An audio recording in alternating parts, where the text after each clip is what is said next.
కొంతమంది ఏదైనా ప్లేస్‌కొచ్చినా, ఏదన్నా ఒక ఈవెంట్‌కొచ్చినా చాలా ఎఫర్ట్‌లెస్‌గా, ఎలిగెంట్‌గా కనిపిస్తారు.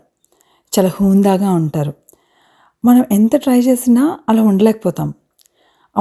మనం ఎన్నో సార్లు అనుకుంటాం వాళ్ళేసుకున్న బట్టలను బట్టి, ఎక్స్‌పెన్సివ్ జ్యువెల్లరీనో, వేసుకున్న యాక్సెసరీస్‌ని బట్టో అలా హుందాతనం వస్తుంది అనుకోని అలా మిమిక్ చేయడానికి ట్రై చేస్తాం.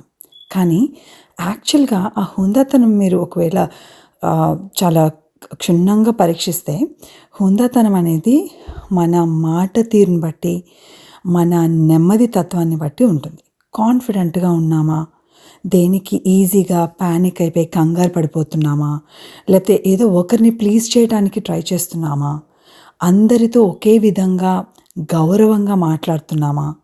వేరెవరో ఏదో అనుకుంటారని మన సొంత స్వభావాన్ని మలుచుకుంటున్నామా? అన్న వాటిలో ఆధారపడి ఉంటుందని నా అభిప్రాయం. సో, నేను యాక్చువల్‌గా చాలా చోట్ల ఆయన మంచి పాడ్‌కాస్ట్‌లో విన్నాను. విన్నది అబ్జర్వ్ చేయడానికి ట్రై చేశాను. అండ్ అడాప్ట్ చేసుకున్నాను. అది చాలా వరకు నాకు వర్కౌట్ అయింది కాబట్టి నేను కూడా షేర్ చేసుకుందాం అనుకుంటున్నాను. మన హుందాతత్వం మనం అందరితో కలివిడిగా, గౌరవంగా మాట్లాడేతనంలో ఉంటుంది. మనం కాన్ఫిడెంట్‌గా ఎవరి గురించో కంగారు పడిపోకుండా మన ఓన్ పేస్‌లో ఏది చేస్తున్నామో అదే పేస్‌లో అదే కంటిన్యూ చేయడంలో ఉంటుంది.